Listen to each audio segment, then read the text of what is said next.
LGB. LGB. LGB. LGB. They say LGB everywhere I go. LGB. What it means, I don't know. LGB. Whatever it is. LGB. Kamala, help me, please. Please. Alrighty then. Thank you. LGB. That's let's go, Brandon, right? LGB. This means let's go, Brandon. No. LGB. Sounds like let's go, Brandon, I guess. LGB. All right. Let's go, Brandon. I am Cornholio. Chant LGB. Right wing and left wing. LGB. Go, you know the thing. LGB. If you don't sing that back. LGB. And you ain't black. LGB. Let's go, Brandon. LGB. Let's go, Brandon. LGB. Let's go, Brandon. FJB. Let's go, Brandon. I'm Joe Biden, and I forgot this message.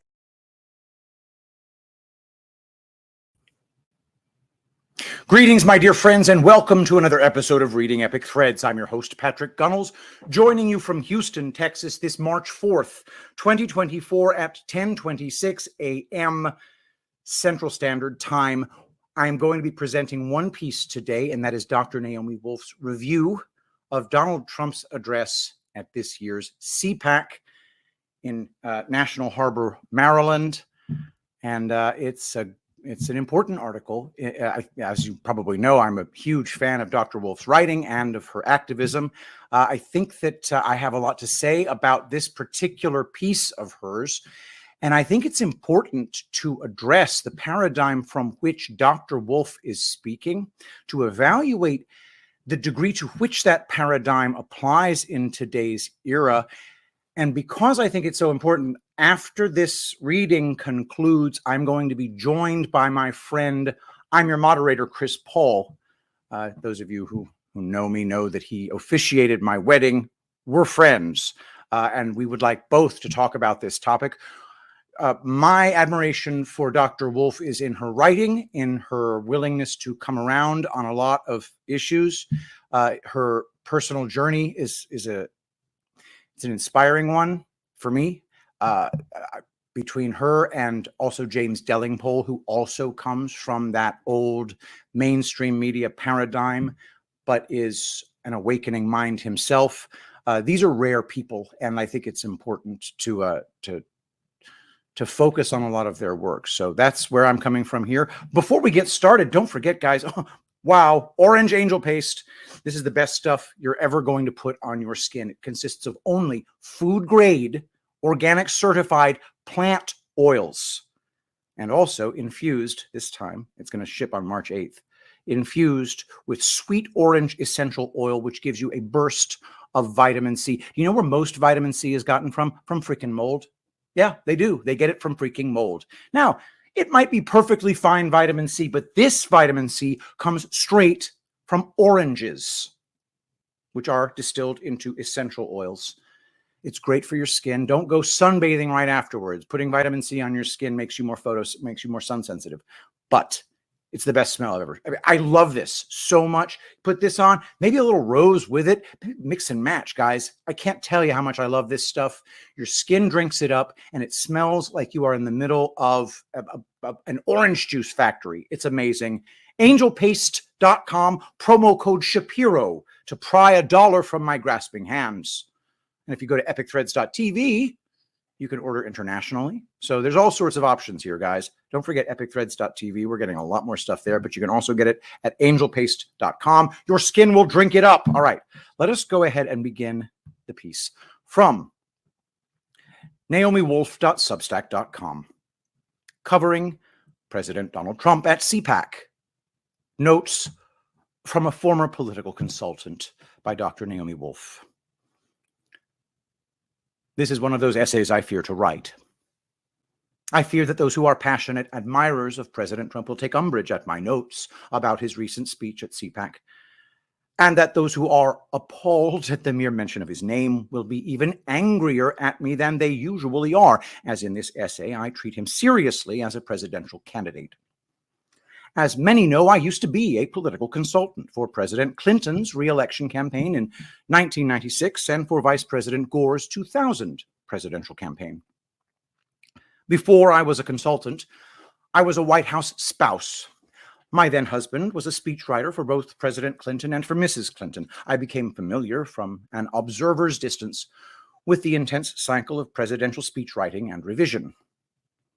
Then I became a consultant and a participant in observing the speechwriting process myself. Though I signed NDAs and thus can't discuss the details of my work for either campaign, I can speak generally about what I learned, about what can be helpful for a candidate for the presidency, and about the common stumbling blocks that face all candidates for that U.S. office.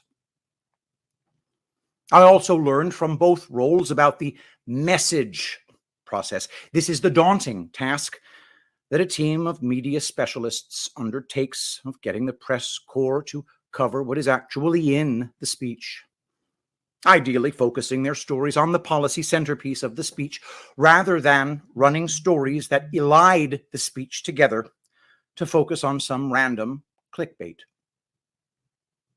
It was extraordinary for me to learn how often the National Press Corps simply does not report on the contents of a president's or a candidate's speeches, no matter how important the content is, or even run a link to the transcript, but will rather run stories about the speech occasion that are really about the audience, or a recent scandal, or a poll, or whatever the First Lady was wearing. For a speech by a U.S. president or presidential candidate to be successful, that is, covered accurately in the media with the main points highlighted, and ideally to push the agenda or polls, and to be remembered positively by posterity, the message team must also follow certain methodologies in the production of the speech and its distribution to the press. And after that, the advanced team, the people who execute the mechanics of the principal's appearance at a venue, prepare the green room, deliver the candidate physically, seat the press, seat VIPs, launch the music, light the stage, distribute press materials, must also take certain steps with care. After all of this preparation, the candidate or the president, him or herself, must be disciplined in giving the speech as a performance to a live crowd. He or she must not yield to the strong temptations to pander to the crowd, to extemporize in damaging ways, to go on too long in response to rapturous audience reactions, to pursue rabbit holes tangential to the momentum of the speech, or to take defensive swipes at critics. This refusal to be tempted, of course, in all of these and other ways, and to stay, as we say, on message, is called, in that world, message discipline.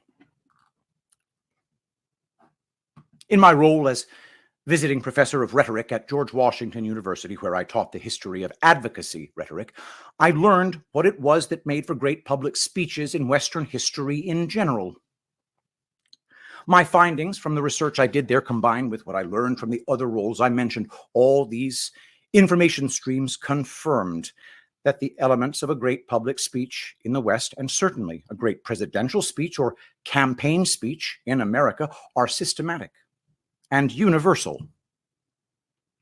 A great public speech in the West, one that is memorable and effective and changes the listener so that he or she wishes to support that leader's vision, shares certain key attributes. By the same token, presidential or presidential candidates' speeches fail, no matter what the principal's background or political orientation is, for similar reasons. Briefly, 1. Great public speeches must have a clear introduction. Within the first few paragraphs, the audience must know, what is this speech about? What is the thesis statement of this speaker? As they ask in Journalism 101, who, what, where, when. Here is 5th century BCE, Athenian statesman Pericles' great oration upon the death of Athenian historian and general Thucydides. Quote, I will speak first of our ancestors, for it is right and seemly that now, when we are lamenting the dead, a tribute should be paid to their memory. There has never been a time when they did not inhabit this land, which by their valor they will have handed down from generation to generation, and we have received from them a free state. But if they were worthy of praise, still more were our fathers, who added to their inheritance, and after many a struggle transmitted to us, their sons, this great empire. And we ourselves assembled here today, who are still, most of us, in the vigor of life, have carried the work of improvement further and have richly endowed our city with all things, so that she is sufficient for herself both in peace and war. But before I praise the dead, I should like to point out by what principles of action we rose to power, and under what institutions and through what manner of life our empire became great. Our form of government does not enter into rivalry with the institutions of others. Our government does not copy our neighbors, but is an example to them. It is true that we are called a democracy, for the administration is in the hands of the many and not of the few. But while there exists equal justice to all and alike in their private disputes, the claim of excellence is also recognized, and when a citizen is in any way distinguished, he is preferred to the public service, not as a matter of privilege, but as the reward of merit. Neither is poverty an obstacle, but a man may benefit his country, whatever the obscurity of his condition. While we are thus unconstrained in our private business, a spirit of reverence pervades our public acts. We are prevented from doing wrong by respect for the authorities and for the laws, having a particular regard to those who are ordained for the protection of the injured, as well as those unwritten laws which bring upon the transgressor of them the reprobation of the general sentiment. Because of the greatness of our city, the fruits of the whole earth flow in upon us, so that we enjoy the goods of other countries as freely as our own. End quote. From these two paragraphs, Pericles' audience understood that while the occasion was Thucydides' funeral, the subject was Athenian democracy in relation to themselves, and its corollary, civic freedom, its practice, impact, and resonance. By using the occasion to mourn as an occasion also to remind Athenians that generations before them had fought to preserve their civic liberty and their rule of law, and by noting that the freedoms and public life they inherited protect and benefit them, Pericles reinforced his listeners into a civic community with shared values of utmost importance. That action of community reinforcement and reunification is a key purpose of a successful U.S. presidential speech. A great American presidential speech should remind Americans of their story, their place in the generations, and the need for them always to recommit as a community to the practice and defense of freedom. 2. A great presidential speech must have a clear structure. The listener must always know where he or she is within the unfolding of the argument. This gives the speech a sense of momentum. John F. Kennedy's inaugural address is a good example of a presidential speech with a mappably clear structure. President Kennedy, as many know, was a devoted reader of the classics. The central premise of President Kennedy's inaugural address is that he is renewing, like Pericles, ancestral vows to defend freedom. In the center of his address, he offers a series of pledges. The pledges have to do with foreign policy. They spell out the post-war role of the United States as the global beacon and template of liberty. They identify, though in poetic language, that owes much to Pericles and other Athenian orators, a clear international policy that rewards freedom-oriented post-colonial nation-states and threatens to deter tyrannies. Quote, "Let every nation know, whether it wishes us well or ill, that we shall pay any price, bear any burden, meet any hardship, support any friend, oppose any foe, to assure the survival and the success of liberty. This much we pledge, and more. To those old allies whose cultural and spiritual origins we share, we pledge the loyalty of faithful friends. United, there is little we cannot do in a host of cooperative ventures. Divided, there is little we can do, for we dare not meet a powerful challenge at odds and split asunder. To those new states whom we welcome to the ranks of the free, we pledge our word that one form of colonial control shall not have passed away merely to be replaced by a far more iron tyranny. We shall not always expect to find them supporting our view, but we shall always hope to find them strongly supporting their own freedom, and to remember that in the past, those who foolishly sought power by riding the back of the tiger ended up inside. To those people in the huts and villages of half the globe struggling to break the bonds of mass misery, we pledge our best efforts to help them help themselves for whatever period is required. Not because the communists may be doing it, not because we seek their votes, but because it is right. If a free society cannot help the many who are poor, it cannot save the few who are rich. To our sister republics south of our border, we offer a special pledge to convert our good words into good deeds in a new alliance for progress, to assist free men and free governments in casting off the chains of poverty. But this peaceful revolution of hope cannot become the prey of hostile powers. Let all our neighbors know that we shall join with them to oppose aggression or subversion anywhere in the Americas, and let every other power know that this hemisphere intends to remain the master of its own house. Finally, to those nations who would make themselves our adversary, we offer not a pledge, but a request that both sides begin anew the quest for peace before the dark powers of destruction unleashed by science engulf all humanity in planned or accidental self-destruction. End quote. From Kennedy's inaugural address, usually the only remembered phrase is near the conclusion. Quote, "In the long history of the world, only a few generations have been granted the role of defending freedom in its hour of maximum danger. I do not shrink from this responsibility. I welcome it.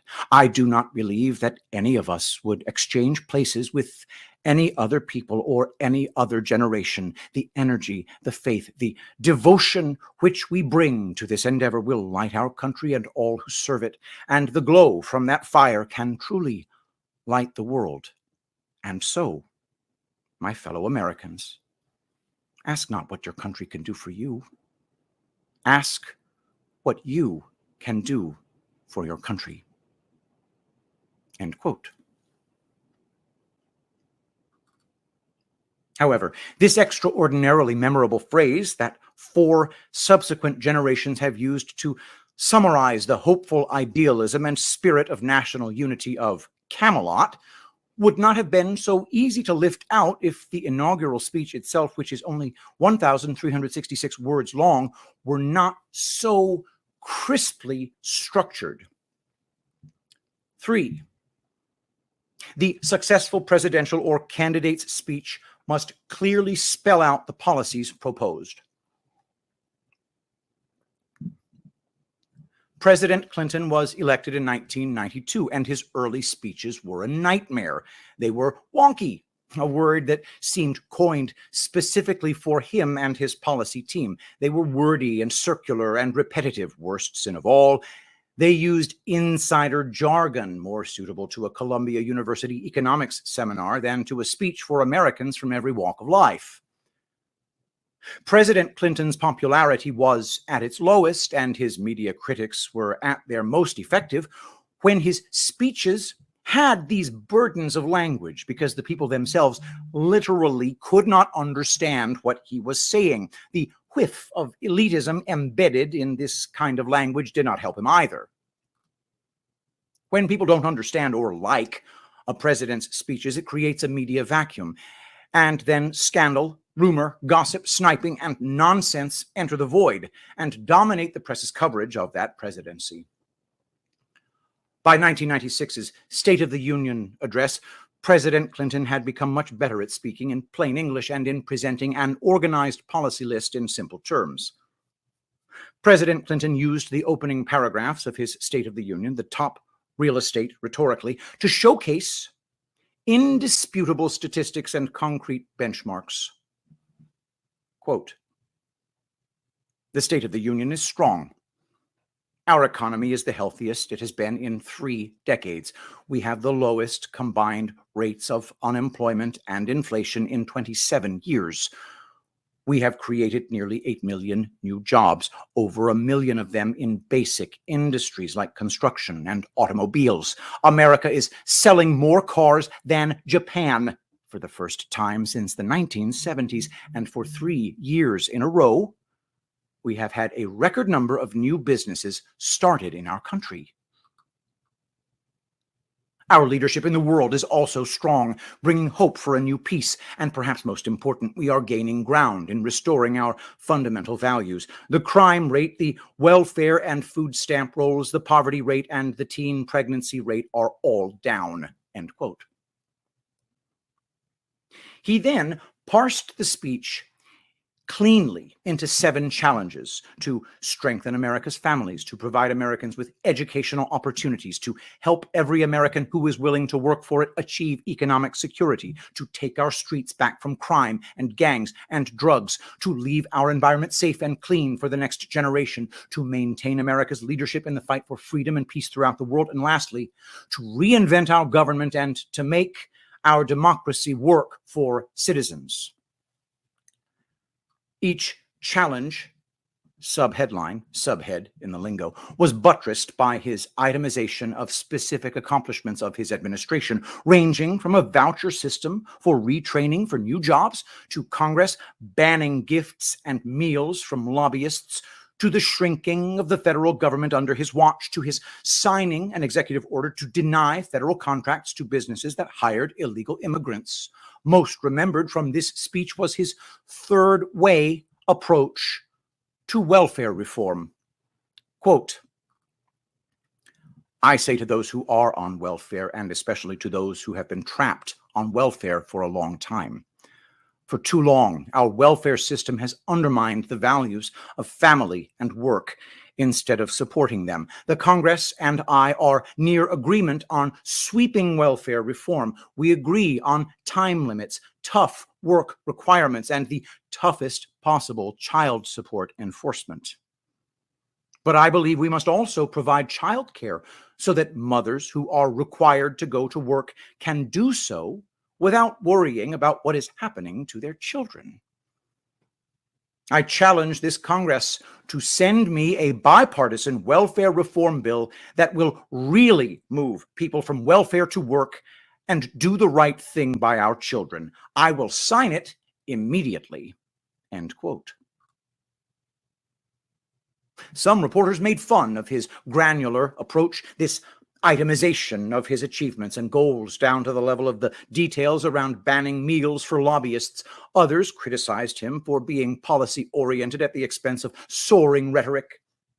But I would say that these down-to-earth, well-structured itemizations of easy-to-understand mainstream policy goals and results saved his presidency. Because the man or woman in the street could understand President Clinton's speeches and could thus credit his administration for working hard to get deliverables to them and their families, the precious swing voters that any candidate needs in order to win voted him in twice, the second time with an even greater margin. As importantly, the coverage of his speeches actually often included these easy-to-lift-out, bullet-pointed lists of real outcomes. These Clintonian speeches coincided, I would say not randomly, with the high points of his popularity. They gave him, in my view, some of the political capital in the bank that allowed him to survive the sexual scandal that broke the following year and an impeachment. 4. Finally, the greatest presidential speeches must have clear and poetic imagery and tell stories. President Reagan was called the great communicator. Credit for this characterization should really also go to his gifted speechwriter, Peggy Noonan. It was she who brought the uplifting, spiritually oriented, and poetic language into Reagan's most remembered speeches. A beautiful example of her work is the speech that President Reagan gave upon the 1986 explosion of the Space Shuttle Challenger, which killed, quote, 7 heroes, 7 male and female astronauts on board, on live television. Like some of the greatest American presidential speeches, this elegy was very brief, only 648 words. It owes a great deal to the Gettysburg Address of 1863, which in turn also owes a great deal to Pericles' funeral oration. The Challenger speech, offered to a shocked and mourning nation, concluded with an unforgettable image directly lifted from a poem titled High Flight by John Gillespie McGee, Jr. Quote, "The crew of the Space Shuttle Challenger honored us by the manner in which they lived their lives. We will never forget them, nor the last time we saw them this morning as they prepared for their journey and waved goodbye and slipped the surly bonds of earth to touch the face of God." End quote. Why do I recap the high points of my class on the history of rhetoric and my findings from my consultant's life about what makes a great presidential speech? Because I watched President Trump speak at CPAC. It was the second time I had heard him in person give a speech, and I have some, perhaps unasked for, notes. I am not partisan, but as you know, I think our country is in dreadful trouble. I think it has already been captured. In my view, any non-globalist, nationalist candidate running in 2024 should be heard as loudly and clearly as possible so that citizens can make the best possible choices this fall. President Trump is in many ways a great speaker. The crowds that assembled to watch him in the massive ballroom of the Gaylord Hotel were ecstatic. But there were, in my opinion, addressable problems and real missed opportunities in his speech. First of all, it is difficult for me as a reporter trying to cover the speech to tell you what he said in terms of the meat of it, the substance. He came onto the stage after pounding pop and country hits had energized the audience, looking fit and well. He wore his signature navy blue suit with boxy shoulders, white shirt, and red tie. His hair was more gray than red blonde. He looked less like a celebrity and more presidential. The crowd was screaming with joy. But if I were his consultant, I would have observed that crowd's ecstasy with mixed satisfaction and alarm. His live audience's impact on his own delivery style and his choices on stage is not necessarily good for his outcomes this fall. President Trump spoke scathingly about the failures of the Biden administration, the poverty and homelessness in our cities, crime and lawlessness, and the open border. He vividly painted, mostly extemporaneously, a picture of the ruin and degradation in just 4 years of a once great nation. However, when he turned to his own plans for his second administration, he was far less specific. He essentially said at one point that his main policy objective for his next administration was to make America great again. This got a roar of approval from the audience, but it was not answer enough, I argue, for the undecided or swing voter or for the homeless former Democrat. President Trump was very clear on some of his themes and plans, but quite vague or rhetorical when it came to others. He was very strong on his past achievements and his future plans in terms of foreign policy. He told again the story, and it is a satisfying story, of how he had used the threat of tariffs to get Mexico to provide military security at our southern border. He was extremely detailed and specific about how he will close the borders and deport the illegal aliens who have entered our nation by the millions. But even with the discussion of foreign policy, his language was often anecdotal and personal, with almost no analysis. He presented a series of meetings with tough leaders who reacted well to his own toughness. Swing or undecided voters are in anguish about our environmental problems, but President Trump merely gestured at the environment, wanting to make America beautiful again with almost no specifics. He claimed a strong economy in his past administration and promised, as I recall, a strong economy in the future, but it is difficult to recall his specific policy proposals to achieve this. Unfortunately, in between what were far too few concrete descriptions of his past achievements for our nation, which I had learned only by looking them up directly earlier, had, to my surprise, been considerable. He often committed the kinds of rhetorical lapses that would give thoughtful, experienced advisors watching high blood pressure. He digressed. Oh, how he digressed. Some of his digressions were hilarious. For instance, he brilliantly told a self-deprecating story about landing in Air Force One in Iraq in a state of anxiety in total darkness. It was fall on the floor funny. It got peals of laughter. But there he left it. He had said earlier in the speech that he had started no new wars, which could be highlighted as a huge deliverable, appealing to all voters.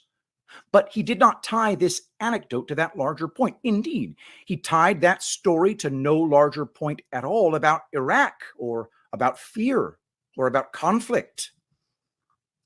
If he had had a tough speech editor, the editor would have red-penciled the anecdote. What point are you making here? Conclusion needed. President Trump took swipes at the obvious dementia of President Biden that were, again, meanly funny and that got big laughs.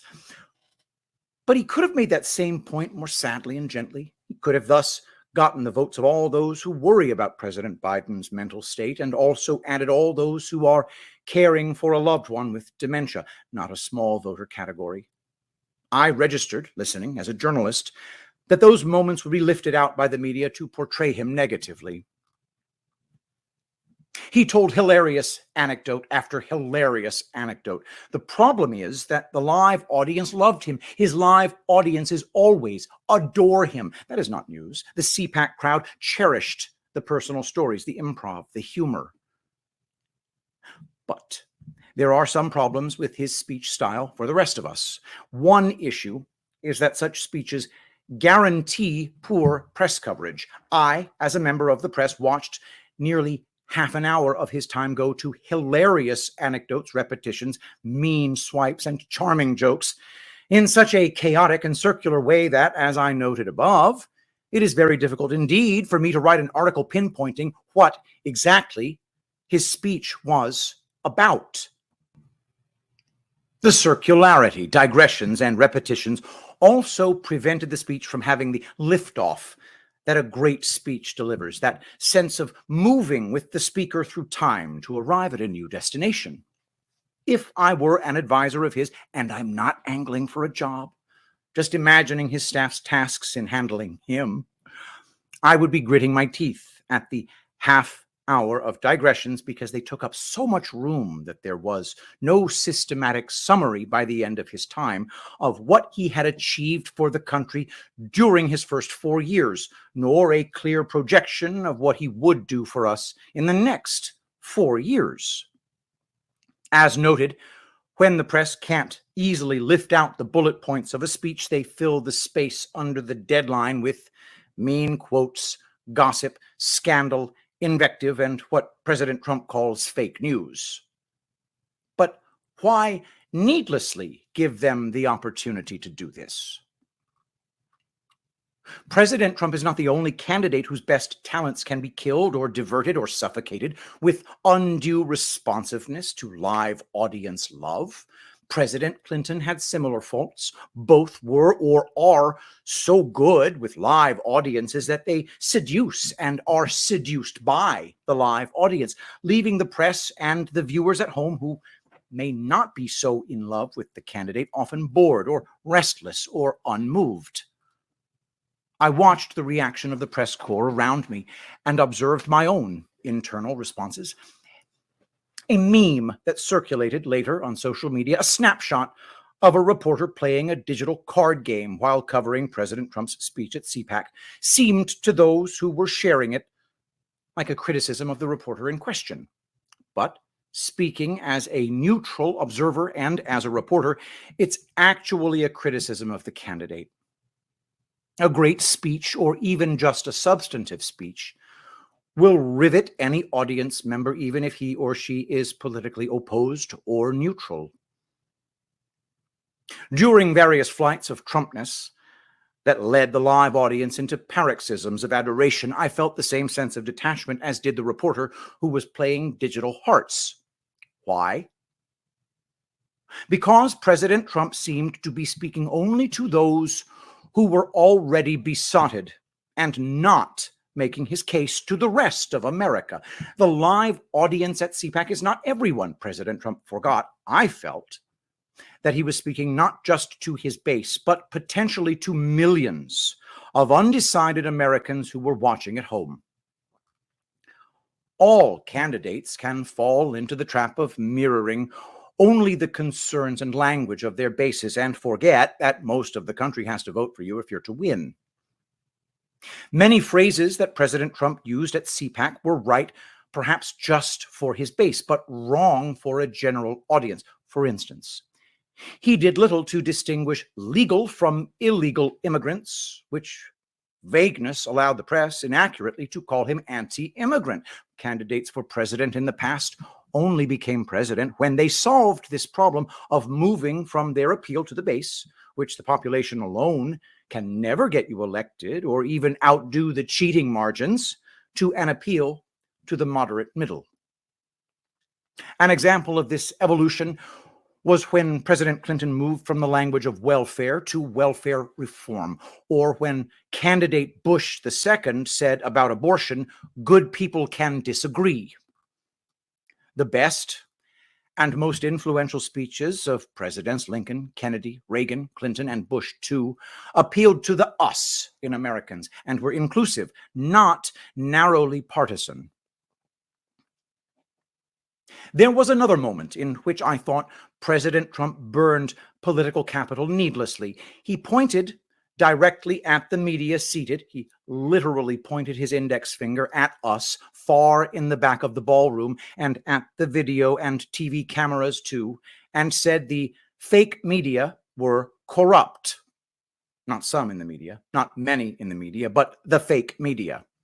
Why do this? Certainly the legacy media have been and are usually corrupt in covering President Trump. I acknowledge this in my essay, Dear Conservatives, I Apologize. That moment of attacking the press, which I believe is repeated in other speeches of President Trump's, was pure red meat for the crowd. They howled with joy. But if I were advising President Trump, I would warn him against the temptation of catering to that live reaction. What if there were a few reporters in that ballroom who were open to writing positive or at least neutral stories about the speech? I was seated in the group that had the accusing finger pointed at us from the stage. It was an unpleasant experience, and it felt unjust. Not every reporter is corrupt.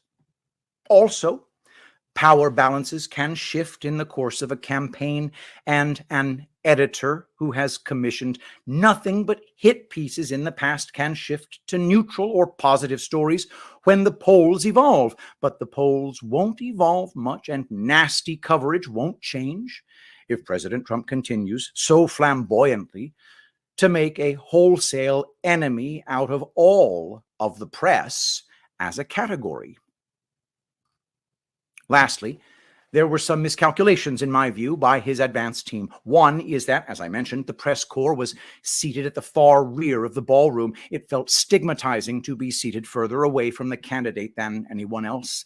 Other campaigns seat the press up front or at the sides of the stage, or even on the floor at the foot of the stage. This proximity has many advantages. One is that when photographers are seated at the foot of the stage, they are forced to shoot with their camera lenses angled upward. This angle reproduces a long-standing visual convention in art history and now in politics that portrays someone as heroic.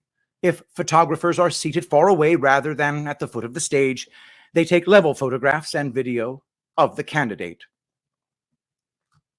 Compare the above to President Obama's imagery and President Clinton's, whose staffers forced photographers to shoot upward from beneath the podium.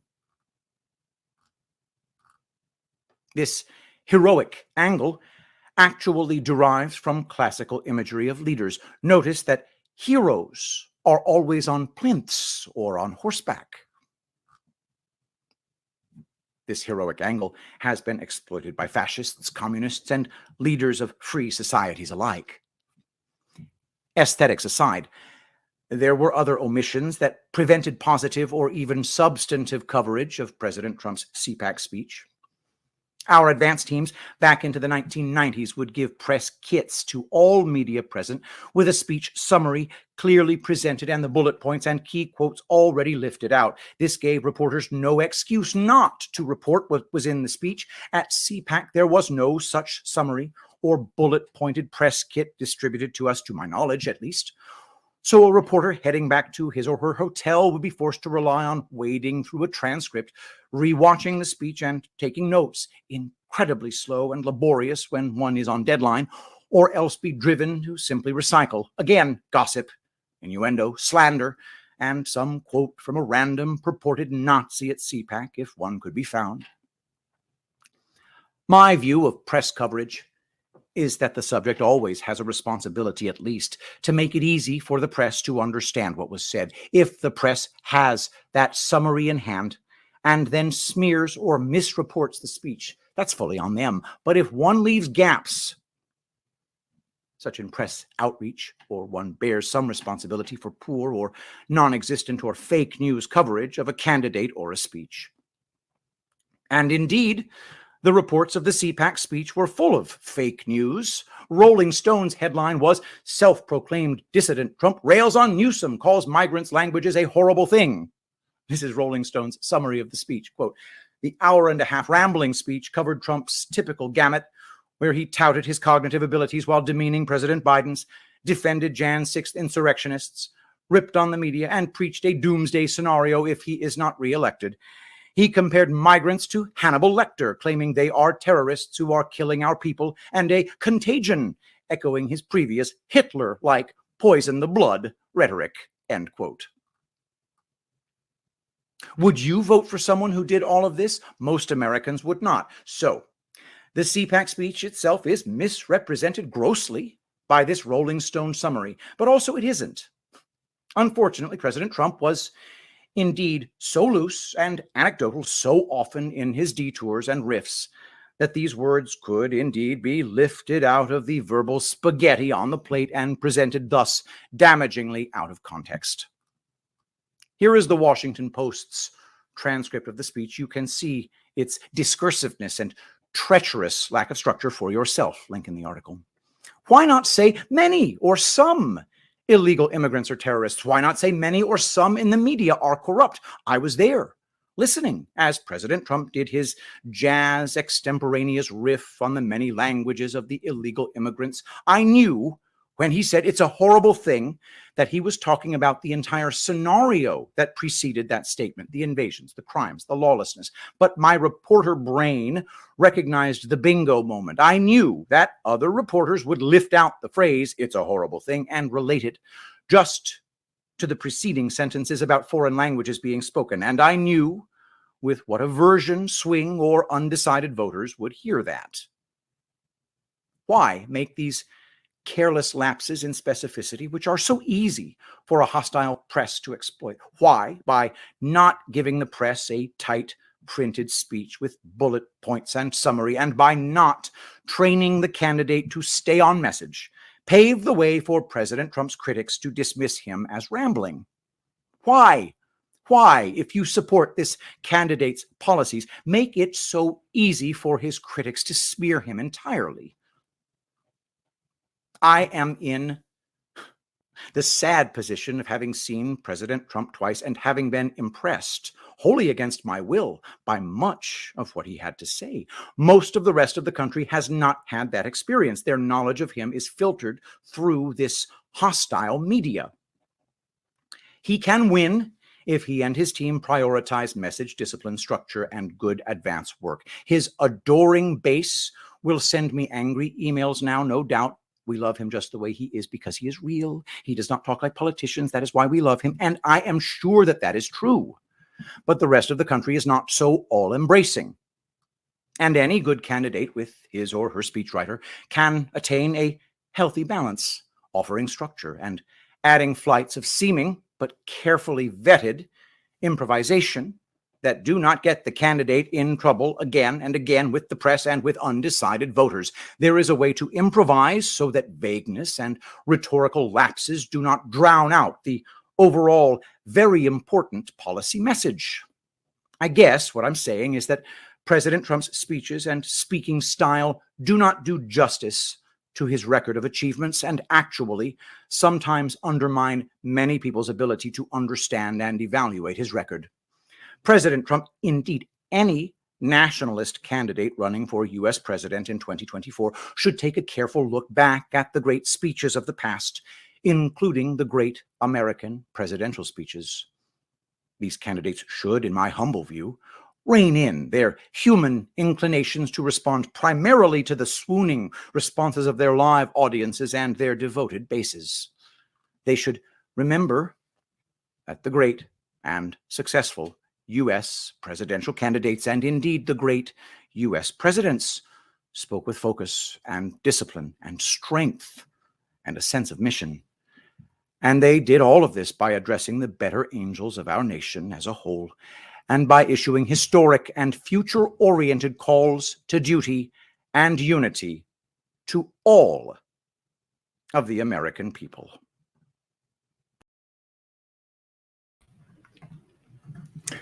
All right, let's go ahead and yap about it. I have right here in front of me in my very own Reading Epic Fred studio.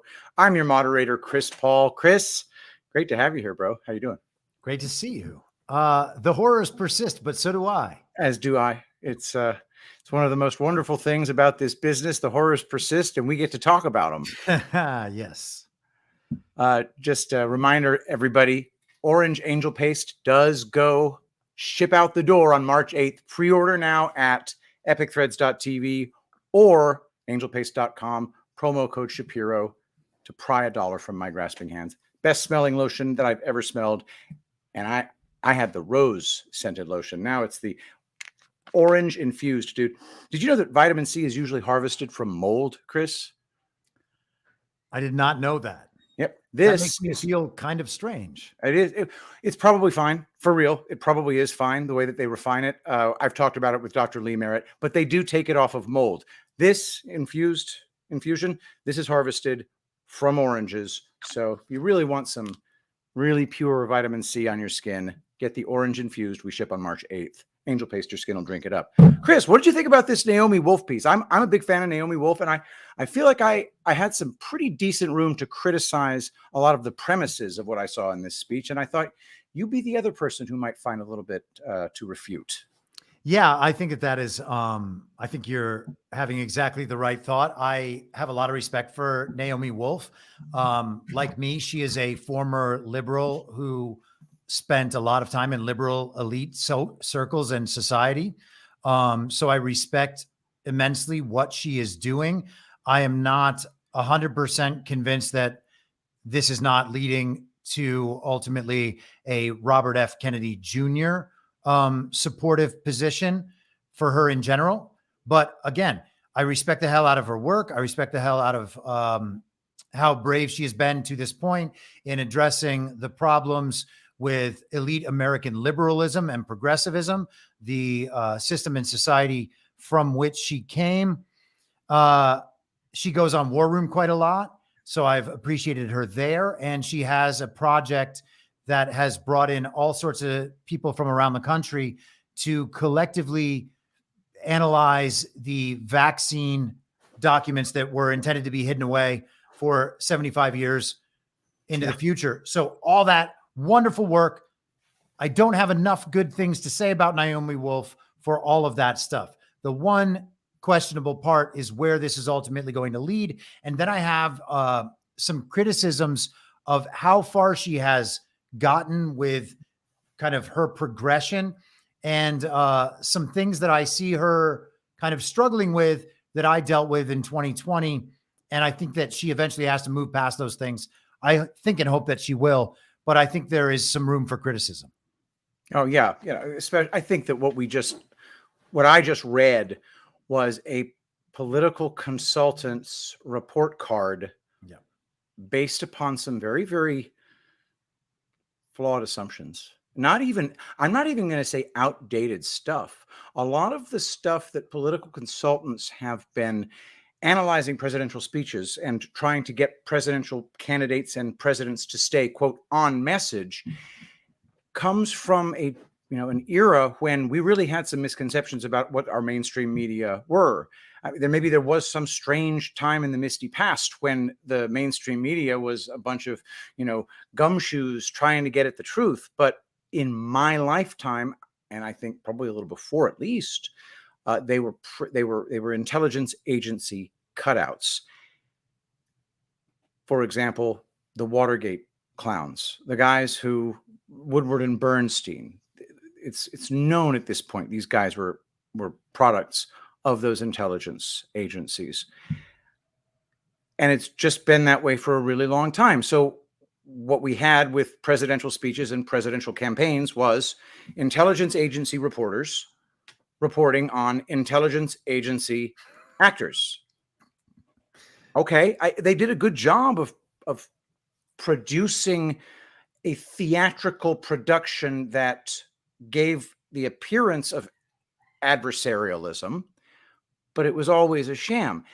And then there's the other part of me that knows that that fact is not known by the players, that they are part of a big system where the only people who really know that it's all a fraud are at the very, very tippy top.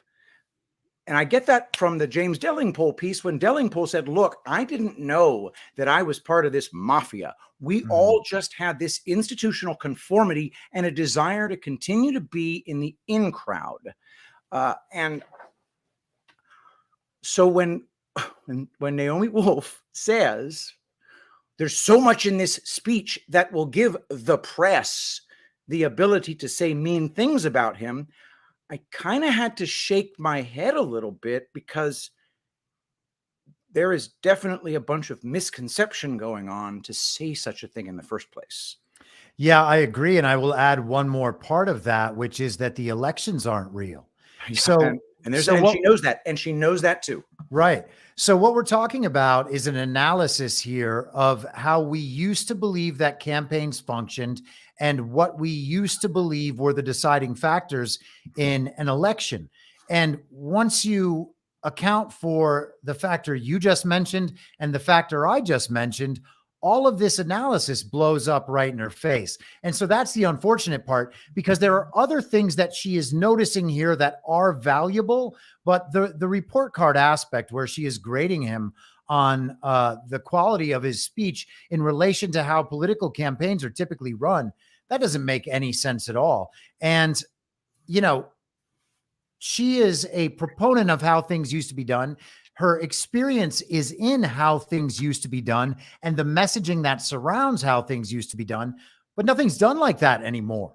It does not matter that Donald Trump didn't give a policy speech.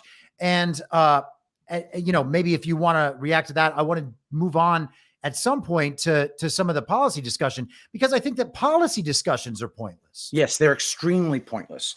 That's another thing. Going around and talking about the extreme specifics of what policies you're going to implement is just dumb. Dumb. The ones who do that now I just take them, the politicians who come up with these clever policy proposals that I think are super duper based and red pilled. I don't care, because I know it's possible to say all sorts of things that will intoxicate me with how good they sound. But what we've been shown over and over again is that all politicians, except for Donald Trump, he's the exception, just make great policy proposals while trying to get elected and then absolutely throw them in the garbage can right after they're sworn into office. And so it doesn't matter what they say anymore. And we're sort of starting to know that it doesn't matter anymore. Yeah, they don't actually have the ability to kind of direct policy in the first place. They are there to implement a policy. I say often on my show, the point of these representatives, from our local representatives to Congress all the way up to the president, the point is not for them to go to Washington or to go into office and represent our interests.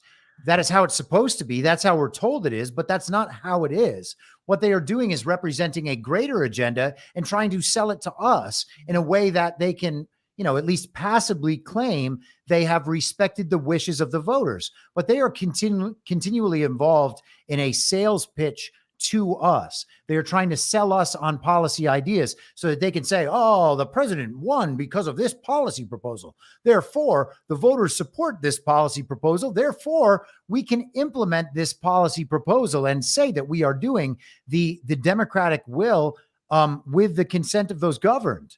So that in itself is enough to ignore the policy stuff. It's not going to be implemented. And the quote unquote voters out there that demand discussions on policy, that stuff all just sounds moronic to me. They want to discuss the finer points of these various aspects of complete and total fictions that are, told to us to be successes or failures based on a collection of fake statistics that they are able to relay. Oh, well, if we pursue this policy item, we're going to save the American taxpayer $10 billion over the next 3 years. What? Yes. We're going to implement 10,000. We're going to build 10,000 homes for the homeless and solve our homeless housing problem. And if you don't support us on this, then you don't care about homeless people. It's all nonsense. I know, it really is. So I put a comment on this article saying that the article is premised on the assumption that the press is something that can be won over. And that winning it over would even be desirable. And Dr. Wolf actually responded to that saying, well, I'm part of the press, referring to herself. So, wait, do you mean that she responded to you on Twitter, or are you saying that she responded in the content? She responded in the comments on Substack. Oh, okay. Interesting. Okay. So I'm part of the press, and that's technically true. But I think when we refer to the press, we're referring to the mainstream media. And if you're part of like an alternative group, if you're part of War Room, if you're part of, if you're a writer on Substack, or if you're Glenn Greenwald, et cetera, at the very least, you're aware that the mainstream media is a fully weaponized intelligence operation designed to prevent the people from having any real say in their government. So I don't really know how to respond to that other than to say, while it is true that, quote unquote, the press is not a monolith, the notion that we could have gotten better headlines out of the fucking Rolling Stone piece. Yeah. I think it indicates not fully being all the way there, understanding what's going on here.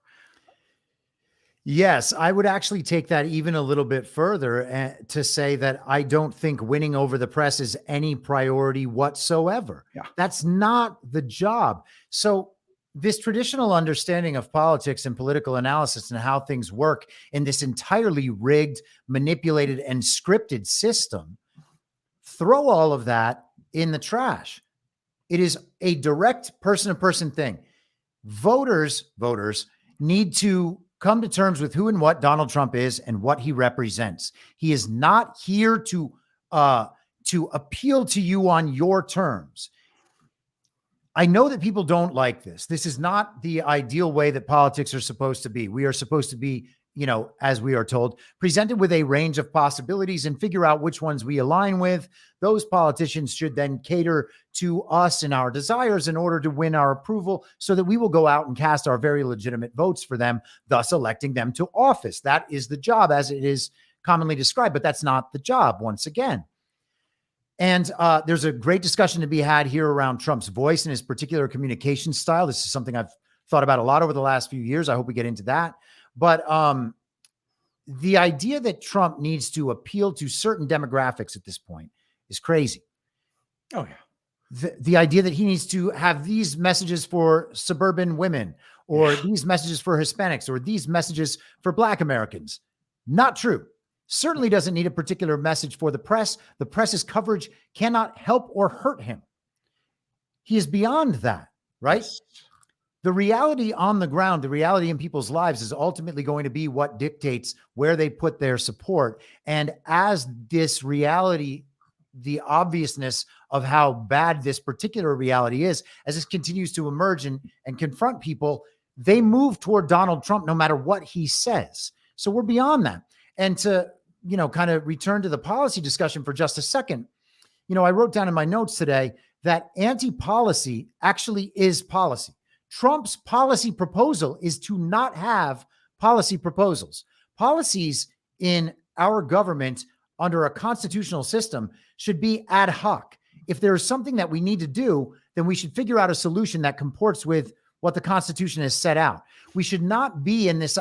We have this notion that the government is actually supposed to plan how our society is going to go, that we give them the authority to plan everything out for us. And so we want to compare their plans.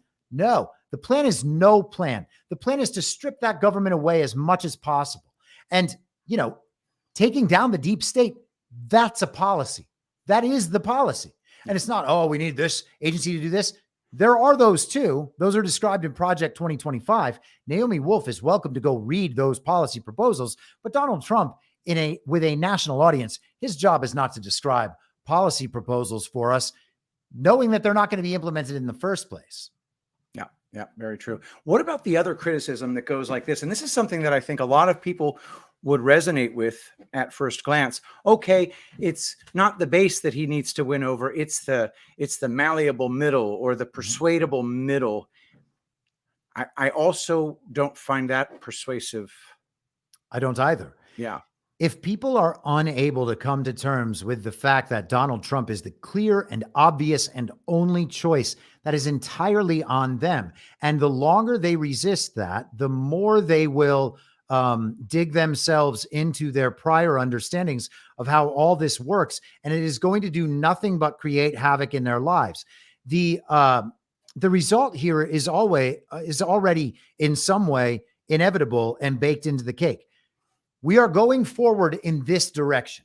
If you don't want to get on board with that, you don't have to. No one is going to force you to. But with things already moving in this direction, we don't need to just stop that momentum in order to come try to gather everyone up and sell them individually on why this obvious only possible move is the right move for them. These people expect to be catered to when they have done nothing at this point over the last 4 years besides support policies, agendas, candidates that destroy the American people's lives. This goes back through to COVID. And Naomi Wolf is very cognizant of all this in relation to COVID. She is growing in that understanding in relation to the elections. And again, this has nothing to do with Naomi Wolf personally, but she doesn't seem to be in touch with how things are going now at all. Well, the funny thing is, how is anybody supposed to be in touch with how things are going when all the polls are fake too, or at the very least are controlled by people who answer their landlines without checking caller ID, which is a very interesting kind of person, if you ask me. Well, I would suggest that maybe being specifically tuned in to what real people's experience is. And I'm not saying that Naomi Wolf has no understanding of that. I'm saying that the people she is accounting for in her analysis, generally speaking, are not relevant. And to the extent that she is still a liberal elite in some sense, and she has taken a bunch of heat, but I don't think that she has officially, formally either been exiled from or has left that party of false decorum element. She is still very much aligned with that. Those people cannot decide the outcome of our elections through their votes. They are no longer able to decide the outcome of our elections through control over the media. I'm not certain that they're allowed, that they're why can I speak? That they are still able to determine the outcome of our elections through election manipulation. So what power do those people have when all of their institutional power is being systematically and slowly stripped away from them over these past 4 years? They are being shown to be invalid in the power that they have. So they no longer need to be catered to. And Naomi Wolf still wants these people catered to. Now, if you want to react to that for a second, by all means, cut me off and go ahead. I have one more thing to say about this, though. So in 2020 and in 2021, moving out of that Hollywood liberal elite society and mindset and understanding, I got to the point, and this is primarily in the summer of 2020, where I was thinking to myself with Donald Trump, hey, you know the answers to all of these things. I know you know them because you say them sometimes. Why can't you say them in a way that is going to stop antagonizing these retards so that they will actually figure out that you're not the enemy?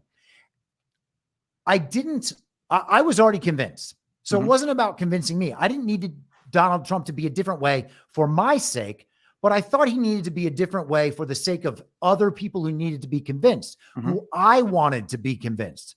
But the truth is, those people don't need to be convinced, not for Donald Trump's sake, not for my sake, not for the sake of the country. Those people can come to the proper understanding, and we will welcome them with open arms when they do, but we don't need to spend our time catering to them and convincing them. I wanted that because that would make it less difficult for me to exist in that society while supporting Donald Trump. And that is what all the Ron DeSantis supporters wanted as well. They don't hate Donald Trump, but they can't support him openly in public without being castigated by that part of society. And so to the extent that that part of society is a necessity in their social lives or in their work lives, supporting Donald Trump is totally inconvenient to them. And they want that inconvenience removed. And that is what Naomi Wolf is ultimately pursuing here. The desire to get, I see exactly what you're saying. So just to summarize what you're saying there is a big group of elites that Naomi Wolf would very much like to see come a little bit closer, or at least stop calling for the beheading of all Trump supporters, which is essentially what these lunatics are. And that's the part that really mystifies me in trying to figure out how this world that we live in really works. So you have the James Delingpoles, and in this case, the Naomi Wolfs, who come from these elite circles. James Delingpole, for example, I mean, he went to Eton with David Cameron. I mean, these people know each other. And James said, I was never invited into the clubs, the special place, the place where you get like sworn in or whatever it is that they do, the place they go to be body snatched or whatever it is that makes them utterly turn against the population. And apparently the same is true with Naomi Wolf. She saw these vaccine mandates, and this is when she first came to my attention. She saw these vaccine mandates being put down during the incipient parts of the fake Biden administration, and she just started making videos. And it was very simple. In a free society, you can't force people to take drugs. This is just weird. What's wrong with all you people? Mhm. She didn't get it. She was like, what? What's going on? You can't force people to do this. Are you nuts? She believes in all the normal. She's still normie. He believes in the vaccine, believes that vaccines are good if they're done right, believes that viruses cause disease, probably still all believes all that stuff. But I saw her have that same look of incredulity about her fellow elites, her fellow Harvard, Yale graduates, etc. What do you think's going on there? Because you and I have talked about this at great length. How the hell does this happen? And what are these elites thinking? Yeah, I mean, she actually has a great piece on this that you've read on Reading Epic Threads about that holiday party she attended with a lot of these people and how they seem more subdued. They didn't have the flair for dressing up and fashion and partying and art. All these. I kind of sensed this when I returned to Los Angeles in August of 2022. It seemed like everyone knew that they had been tricked and no one wanted to admit it. And I think that Naomi Wolf is very much a part of that culture. And the unfortunate part with the party of false decorum thing is that, your reputation can go, and she's certainly taken reputational hits within a certain society. Now, that certain society, because they are going to primarily go along to get along, they want to eliminate all obstacles in their path to holding on to their social status, their power, their wealth.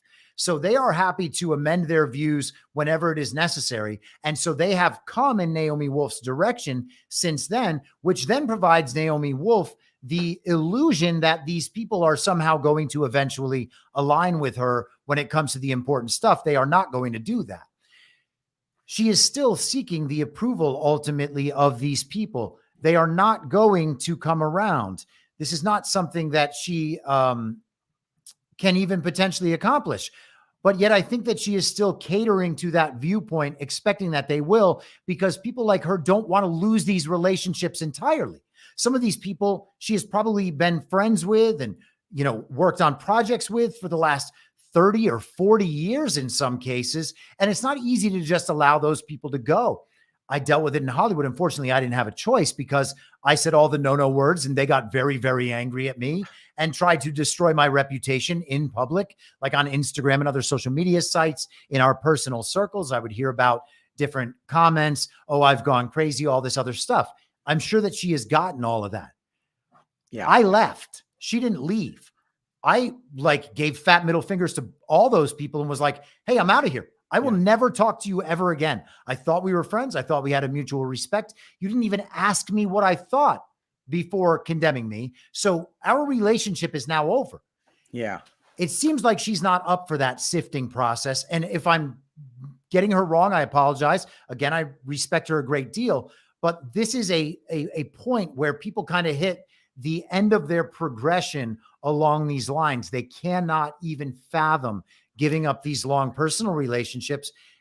And that's ultimately what it's going to take if they're going to be honest in their support for Donald Trump in this movement. Yeah. And I think that also, I think that it's also important to note that the way that Donald Trump accumulates supporters is not through his speeches. The way Donald Trump accumulates supporters is through how the enemy behaves. And then they see his speeches and attempt to see them in the light of Donald Trump's enemies are an existential threat to everything. Thank God he exists. Yeah. And so I don't think Trump is ever trying to scoop up new people. I don't think he's trying to persuade new people in his speeches. And he may start doing that as November 5th gets closer. Maybe, maybe not. I don't know. But right now, I'm seeing a very simple model of every single speech is designed to inflame the passions of people who have figured out that the establishment, the party of false decorum is an existential threat to everything we hold dear the world over, not just in the United States of America. And so that model is completely contradictory to everything that a political consultant would recommend in a speech. It makes literally no sense in that paradigm. Yeah, and that has nothing but unfortunate things to say about political consultants. And of course, I mean, who wants to say good things about political consultants? But she's essentially admitting here that she is that the common understanding is to direct candidates to participate in some kind of farce in the way they express themselves and their political priorities. You know, the idea that we can look back on these historical speeches and some of the examples she chose are kind of funny. Looking at the exact wording and the priorities of the speech in particular, the Roman address after the death of Thucydides, the understanding that government actually doesn't work the way that people in the normie mindset believe it does, it changes the meaning of these speeches completely. I actually don't want to hear a politician give me a paean about the importance of our democracy before getting into the heart of their discussion. She also doesn't understand that Donald Trump manipulates a public narrative and actually does know what he's doing far better than Naomi Wolf or anyone else gives him credit for. Sometimes he is intentionally provocative to make it so that the media does freak out about these very messages. And in that spoonful of sugar that they are feeding to the child brains in their audience, they are also smuggling in what Donald Trump's actual message is. She doesn't even accept that there's a possibility that what Trump is doing is strategic and intentional and actually provides another positive benefit other than convincing new voters that he's like a really nice guy that they should support. And it's unfortunate that she doesn't see that. People think that we're conspiracy theorists for remarking on it in the first place, but it very clearly works. And it very clearly is a strategy he pursues nonstop in every Truth Social post. It's Trump's strategy and it works. It is the desire to. Newt Gingrich said it this way. He said that the press likes to chase rabbits. And so instead of letting the press chase whatever rabbits are out there, Donald Trump intentionally creates rabbits and gets them to chase those rabbits. And one of the best, starkest examples of such was when he tweeted out, I don't know what year it was, and I can't even guess anymore. The years of Trump's first term blend together for me. And I learned that the hard way on the last DPH or possibly on it was on the Liberty Den. I said that Ricky Gervais's speech was the really good one at the Golden Globes. I thought that was 2016. No, it was freaking 2020. I was off by 4 years. Anyway. Whoa. Yeah. I felt like I'd had a stroke because I was dead level certain it was a 2016 Golden Globes. So, but I digress. What was I talking about? Yeah. So I don't know what year it was, but Donald Trump let out a tweet that was at Mar-a-Lago, I think. It was at Mar-a-Lago, and Joe and Mika came up to me and they wanted to sit with me, but Mika was bleeding very badly from a facelift. So I said no. Brilliant. Now, I was already awake-ish at that point, and all I was thinking to myself, what is he up to? And then I figured out the day that he did that tweet, first thing that happened was the mainstream media networks literally dropped all their coverage to talk about that tweet. I mean, all of them. It was fucking weird. I was like, are you people retarded? And what was actually going down in Congress was there was a very strongly worded bill trying to get through Congress that was anti-illegals. And I am certain to this day that Donald Trump put out that, that very provocative tweet so that the people in Congress who are cowards and idiots who read the New York fucking Times and worry that it's going to say something bad about them, gave them cover to vote for this thing that Donald Trump wanted them to vote for. How many times has Donald Trump pulled this exact same maneuver? And the notion that Donald Trump is just a goofball, weirdo guy with impulse control problems is a necessary component of being able to pull off that maneuver. So I don't know. It's like he's got Jedi mind control over a lot of elite types, because no matter how obvious the maneuver gets to us, if you still think that Donald Trump is just a dude with impulse control problems, it's impossible to see that maneuver for what it is strategically. Yeah, I 100% agree. And it's clear to me that Naomi Wolf does not properly understand who Donald Trump is and what his character really is, what his mental and emotional makeup really is. There are certain elements of the official story in the central narrative about Donald Trump that people have a really hard time letting go of, including Trump supporters, including, and I know people who are old school establishment kind of Republicans, more conservative than the establishment, voted for Trump twice and happily admit it, but still can't get past the idea that Trump's not dumb and not an egomaniac. He's not just shooting his mouth off at inopportune times. He actually does know what he's doing. Yeah.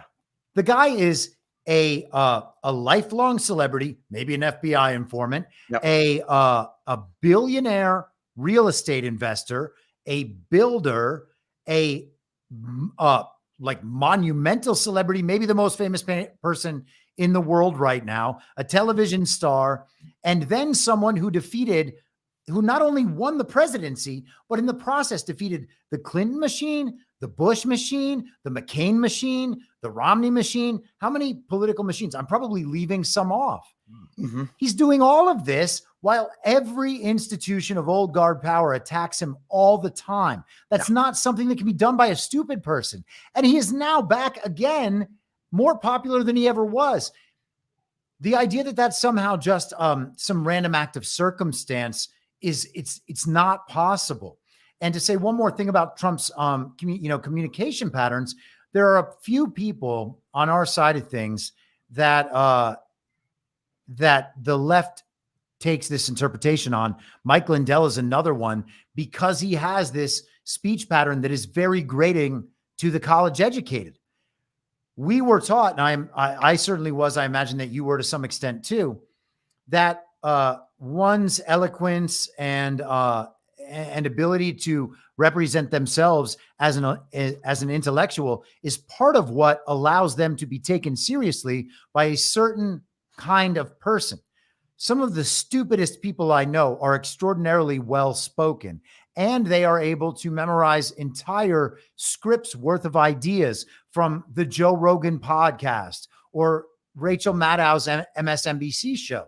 And they can regurgitate those ideas in intelligent sounding ways. And other people will then think, oh, that person's intelligent. They know those same smart thoughts that I heard on TV, and they're able to express them. That is intelligence. Whereas Mike Lindell or Donald Trump, while they have actually accomplished real things in their lives, they don't just have an abstract projection of power. They have actually accomplished things. They speak in a certain way that leads these sorts of people to believe that they are stupid, and these people tune them out right away. And again, that is only to their own detriment. Yeah, very much so. All right. So we said, I told you I'd keep you for 30 minutes only, but I think that the topics that we haven't touched on yet are some of the speech patterns or speaking style choices that Trump makes that maybe Dr. Wolf gets right, or at least understands better than the average person. What are your thoughts on that? Yes, I think that she is at least understanding from a Trump supporter's perspective what it is that they are able to attach to, while herself not being much of a Trump supporter yet. Now, I think if the election were held today, she probably would vote for Donald Trump. That is what I assume. Again, I'm not trying to cast aspersions on Naomi Wolf. I think that she is representative of a certain mindset that I believe that I do understand and experienced at some point throughout 2020. But it's not enough. There's something much deeper. There's a deeper connection there between Trump and his supporters, and it's that they want the American government to be as it was intended and as they were told it functions. And they want everything else removed and done away with. It is not simply that these people made mistakes during COVID and may have stolen the presidential election. It's that the entire system is corrupted, and we need that guy to rid the system of that stuff. However hard he goes is not hard enough. And when the country fully understands what has been done to them and what has been done in their names, then supporting Donald Trump is going to be appealing to everybody. We're not going to get to that 85 or 90% mark, which I do think that we can reach by Donald Trump taking a softer approach and trying to appeal to voters that may not like him yet. They've had 9 years to figure out what's going on, and they haven't done it. It's going to take more than that. And once they have that jarring moment that actually does get them to that point, Trump is going to be the obvious conclusion, and he doesn't need to do anything to cater to them in the meantime. Yeah. Wow. So I know that we're probably going to talk about the Supreme Court decision at some point tonight if we get with do a special presentation or something like that, because I know it's important. But how would you tease that discussion? Because I know that we talked about it, but this 9-0 Supreme Court decision is definitely an important moment, I think. Yeah, I agree. So when they did oral arguments a month ago, something that really just caught my ear was a particular part of the discussion between Ketanji Brown Jackson and the attorney on the Anderson side, Jason Murray, where she asked specifically about what might be enforceable after the election. And that is a big part of the majority opinion today. They move the responsibility. They say that the states are not able to remove someone from the ballot. That should be returned to the Congress, and the Congress could actually vote to determine that Donald Trump had committed insurrection and broken his oath and would therefore be disqualified in a self-enforcing fashion. It would make it so that Donald Trump would be ineligible to serve as president, and that could happen after the election, between the election and the certification. And I've been keying in onto that for a couple of months because there are comments from people like Liz Cheney. There are opinions written in the New York Times about the post-election strategy, and that actually being the strategy, that the election will not be decided on election day. It'll be contested all the way up till January 6th, 2025, which we were formally told constitutes an insurrection. Yeah. So they're going to that thing. Now the Supreme Court, despite deciding in Trump's favor on this narrow issue, has created the opportunity for the Congress to go after this in a different setting. Sidney Blumenthal, the former Clinton hack, wrote an article in The Guardian a couple weeks back about that exact strategy. We have seen this pop up over and over and over again. It is a key point of discussion today. So while it's good that the decision was rendered 9-0 in favor of the Trump side here, I don't think that the issue by any stretch is over. And I think that this very decision and the terms of this decision might come back in a major way after the election. Yeah, I think so too. A ton of things are going to come in after the election because I feel strongly that there is a possibility that Donald Trump has the whole system rigged to have the outcome that he wants, and that after the reinstallation of a public facing Trump administration, that is the moment when we will actually get the election reform that we need so desperately in order to save our society, because that's how dire it is from a trust in our institutions perspective. A lack of trust in the institutions, once that fully takes hold of a population, a clock starts ticking for the civilization itself to go through some sort of horrible collapse. But hopefully we'll be able to discuss that at greater length sometime tonight, because this is a big deal. That Taylor versus Beckham. That case is very interesting. Yeah. And is that the name of that case? Taylor versus Beckham. Okay. Or yeah. possibly Beckham versus Taylor. It's one of the two. Yeah, Kentucky. What year is this? In 1900. 1900. Yeah. Yeah, Kentucky case before the Supreme Court in 1900. Yeah, that's going to be really interesting. John pointed this out to Patrick and I this morning in a group text. And that case is about a gubernatorial election in Kentucky where the Republican winner was deemed not to have won. The Democrat, so they contested his win. Mm-hmm. A couple thousand of his votes were invalidated, making the Democrat the winner. The Democrat was then shot. He was sworn in from his deathbed. Yes. And then the Democrat lieutenant governor actually took over as governor of Kentucky. Absolutely wild. That is absolutely 100% wild. Hopefully we'll get to talk about that at great length. It's pretty funny because the Kentucky gubernatorial election recently, over and over again, is just a hilariously obvious theft that even the patriot leaders can't figure out is theft. So I don't even know what to do about that. Hey, can you plug your Substack and your podcast for everybody? Yeah, guys, you can find my Substack at I'm your moderator.substack.com. My podcast is posted there. Usually I shoot for 5 days a week. Sometimes it's 4, sometimes rarely it's 3. Paid subscribers get access to the show that day. It goes free to everyone else 36 hours later on Substack and other podcast platforms. It's on Rumble as well. Linktree.com/I'm your moderator for all the links. Absolutely. I listen, guys. I listen to Chris's podcast pretty darn often, and I don't really consume much content. So definitely check that out. Chris, thank you so much. Hopefully we'll be able to do some kind of a live stream on the Supreme Court tonight. And thanks for coming, man. Really great discussion. Sir. Thanks for having me. Take care. Bye. All right, everybody. That is the brilliant Chris Paul. I'm your moderator.substack.com. Don't forget to get your orange infused angel paste.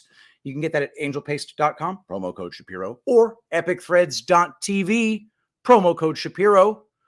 You get 3 or more bottles, you get free shipping. Check it out, guys. Your skin will drink it up. All right, that does it for me today. Thank you to Dr. Naomi Wolf. That's naomiwolf.substack.com. You can also check her out at dailyclout.io. A great member of this community. Really always delighted with her work, even when I don't agree with it. So definitely check that out as well. Let us pray. Saint Michael the Archangel, defend us in battle. Be our protection against the wickedness and snares of the devil. May God rebuke him, we humbly pray. And do thou, O Prince of the heavenly host, by the power of God, cast into hell Satan and all evil spirits who prowl about the world, seeking the ruin of souls. Amen. I love you all. Thank you so much for being here, and I'll see you tomorrow. I will be the greatest president that God ever created.